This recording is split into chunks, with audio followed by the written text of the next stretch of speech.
Hello ladies and gentlemen, I am Vitold and it's my pleasure to announce that in this video, once and for all, it will be explained what a proper father and son relationship should look like. Of course, I'm kidding, but perhaps it's not going to be that far from the truth. That's because we're talking about the fairly fresh Honda XL750 Transalp and a KTM 890 Adventure, which is fairly fresh as well. Honda had a slight but not that important refresh, while the model that you see in the video is the one from before 2025. The one after it has a different front light, windscreen, display and slightly different suspension settings. The changes are minor and we don't even need to consider the windscreen as my bike had an accessory one. Alright then. So in this video I will tell you which bike does what better considering a number of areas of this comparison being analyzed. What you should know is that I have ridden all motorcycles in this segment and also all large adventure bikes, so I've got a certain perspective on which bike does what how. In other words, I know what's doable, and based on that I now assess all of these bikes, as you'll find more videos like this one with Suzuki V-Strom 800DE, BMW F900GS, Triumph Tiger 900 and Ducati Multistrada V2. Check them out on my channel along with full reviews of them all. In the end of this video I'll tell you which one out of the two compared bikes in this video I would choose myself and why. Let's now jump straight into the topic of engine and performance, where we've got some differences between the Honda with its 755 cubic centimeter engine and KTM's 889 cubic centimeter one. This leads to the difference in power as well, since Honda Transalp comes with 91 horsepower, while KTM 890 Adventure delivers 105 horsepower. There's a similar story with torque, where the difference is even larger because Honda has 75 Newton meters, but KTM does have 100 Newton meters. And you know what? You can feel the differences. KTM is flying compared to Honda. Transalp is not very slow, but in comparison to KTM, well, KTM is a total beast, as the difference is really significant. On a KTM, you feel the urge to just play with it and use that power, while Honda is just Honda, accelerating. It's adequate, but nothing that's super exciting in my opinion. Flexibility isn't perfect in Transalp, while KTM pulls hard regardless of which gear it's in and what speed you are currently riding with. Both have two-cylinder inline engines, but that difference in engine displacement and final numbers leads to the juiciness of KTM and just, regular feelings on a Honda. KTM has its traction control calibrated much better too. In terms of performance, KTM absolutely wins. Now, there is a problem here too. It's the heat of KTM's engine that becomes hard to live with on a warm day, and especially when riding in a city. None of these vibrates badly, both have okay transmissions and quick shifters, but the heat management of KTM is bad, while Honda does it fine. Despite that, KTM demolishes Honda performance-wise, and I still point at it as a winner, but keep in mind what I just said to not regret your choices later. Number 2 to assess is handling. And happy news here is both bikes do it well. I actually think that Honda may be just a tiny bit easier to handle than KTM, which is also very good already. Yeah, I score them both highly. Nice at lower speeds, likely with Honda's lead. Both are neutral and well at high speeds. KTM may be doing a little bit better once you reach some higher speeds though. Another good news that is important is that regardless if you are accelerating or braking in a lean, both Honda and KTM remain perfectly under control then, and they do not cause any issues whatsoever. I think I could say that we've got a tie here, but I'd say that I may prefer just a bit the Transalp, as it feels like it's reacting a tiny bit quicker. I would say the differences aren't significant, but I would like to give this one to Honda. Now, what about the suspension of these two contenders? KTM has lots of adjustment, Honda has less. Alright, Honda is more comfortable, KTM is stiffer by default. Already here you may choose what your preferred direction is. Honda isn't perfect in terms of comfort, as when you ride over some larger pothole you will feel it very clearly, while otherwise the suspension may seem like being quite soft. So yeah, up to some point. KTM is more consistent here. Both have similar suspension travel, as Honda has 20 centimeters in the front and 19 centimeters in the rear, while KTM has 20 centimeters for both wheels. Also, both have 21-inch front rims and 18-inch rear rims. So Honda is more comfortable but feels less sophisticated than KTM. I'm not sure what I would prefer, but somehow KTM seems to me like a better choice, even though it's a very close one here. I say KTM, but there is a rather small difference that's associated with a feel of higher quality, maybe. It's just hard to say. It just feels more solid while not being that much less comfortable. The next category is seat and position comfort, and here we've got Honda with a seat height of 85 centimeters and a very plush and comfortable seat, and KTM with an adjustable, very comfortable seat. It's either set at 84 or 86 centimeters, and adjustability is definitely a plus. Then Honda's foot pegs are moved rather far forward, and that needs adapting to. KTM's gear and rear brake levers are on the other hand too high in relation to the foot pegs, which makes operating them not that easy, and it loses points here. Both bikes have handlebars that are appropriate in terms of width. For myself, and I'm 1 meter 83 centimeters tall or 6 feet tall. On both bikes, I do not complain about the knee angle, but I think I prefer KTM's seat despite it being harder in terms of surface than Honda's. Adjustable height also matters, and since both are fine, with KTM having a lead in terms of the seat comfort and adjustment, it wins here. If this category is important to you guys, check my electric office chair with 18-way electric adjustment. Go to the brand's website, it's powerseats.eu, and you may see this one or similar ones like this, and also the Rolls-Royce.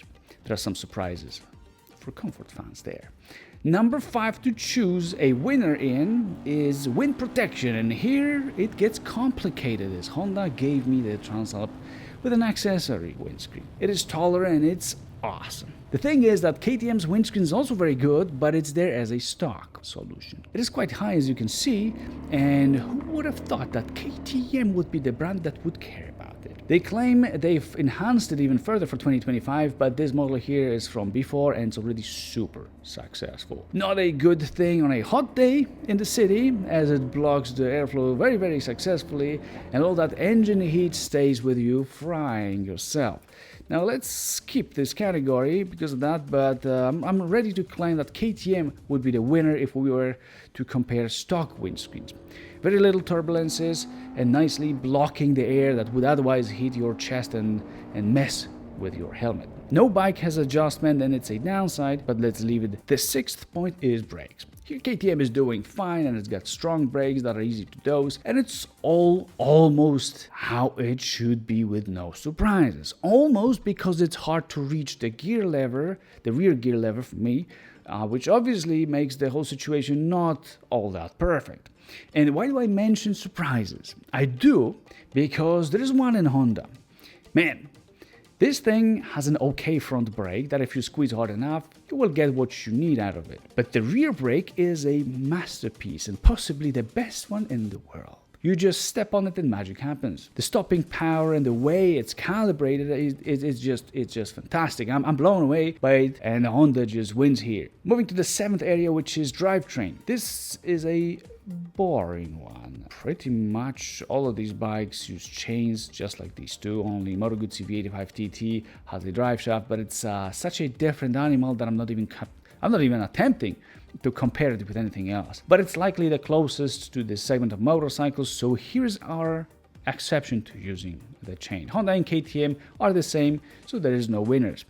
Next one is fuel tanks. Here, let's look at the numbers, where KTM is our champion, with allowing us to put 20 liters of fuel into its tank versus 16.9 liters into Honda. Yeah, the range is more important here, but fuel consumption levels rely heavily on how you use a given bike and how stimulating to be used aggressively it is. This is not that simple to define, and we don't do laboratory testing, so looking just at fuel tank capacity, KTM wins with Honda in this one. I like the next category since it's sometimes very counterintuitive.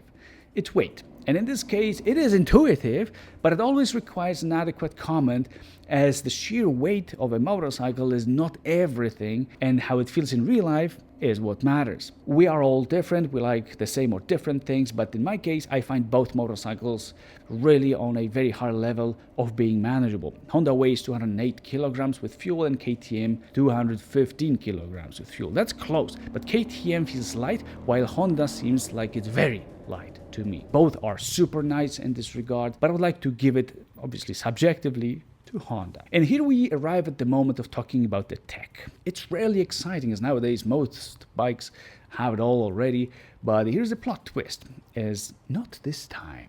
With Honda KTM, there are a few things missing that you guys should know about. If you feel not having them is weird, just let me know. But first, what they've got is front LED lights, heated grips, they may be there, riding modes, and a quick shifter. For the record, obviously traction control and ABS are there too. What's missing in KTM is the possibility of having a keyless ignition and fuel cap and tire pressure monitoring system. At least the second one should be there. And not to mention the windscreen adjustment. Now, what Honda is missing is also keyless ignition and fuel cap, tire pressure monitoring system, but also cruise control and tubeless wheels. So a few more items that could or even maybe should today be there, but they are not. KTM looks better here. It's got a super cool onboard computer as well, so it wins here. But then in the contest of exhaust sound, it's Honda that wins over KTM with its throaty and very specific sound. KTM sounds fine, it's not too quiet, but Honda has that cool tone that makes it appear as an even cooler bike because of that.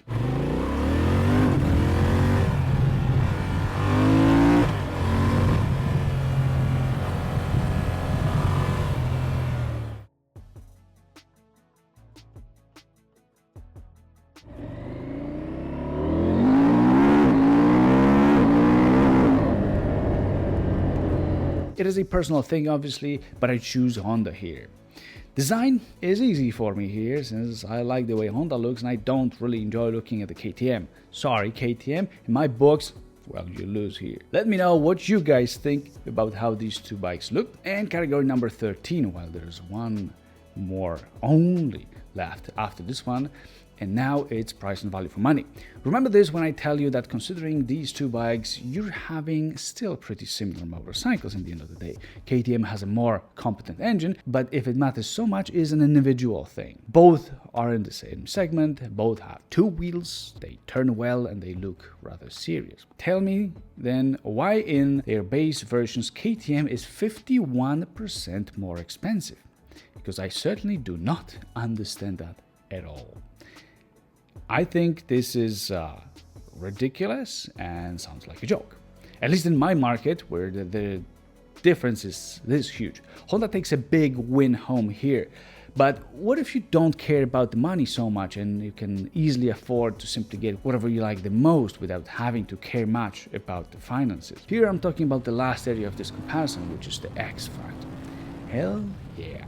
Here KTM comes with that awesome, explosive and flexible engine that delivers much more potential of putting a huge smile on our faces than Honda's. This matters to me, but does it matter to you guys? On the other hand, Honda sounds awesome and wins with KTM in this field, and that's an emotion generated to me as well. The rest of the things may not increase our heart rate that much, or they're simply not that different in these two bikes. So yeah, to me, KTM wins in the X factor is that performance and how easy it all happens. It's simply addictive. It's very, very nice. To sum up, Honda wins in handling, brakes, weight, sound, design and value for money. KTM wins in engine performance, suspension, seat and position comfort, fuel tanks, tech and X factor. The number of categories doesn't matter, as it's entirely up to you guys to figure out what's the most important to you individually and focus on that. I only indicate where I believe which bike does what better. Now, if I were to choose a bike for myself out of these two, if the money would not matter, I would go with a KTM for its performance. But in real world, we have to pay for what we want to get. And having to pay over 50% more for KTM than already awesome Honda Transalp is simply impossible, to not say unethical. Maybe that's a little too much, but I just could not make such a choice, I think. Maybe I could, maybe not, but I advise you to think straight, and unless you get a fantastic deal, and let's say a lifetime warranty on a KTM, and at the same time a very bad deal on a Honda, I would say I would choose Honda. It's a really good bike. Well, it is less exciting in terms of performance, but it feels like a very competent and really enjoyable machine. And we cannot, and I think we should not ignore that. That is my choice. It's like a mature father against a crazy kid that may screw you over at some point. If you want to learn more about each of these two, watch my full honest reviews of these bikes.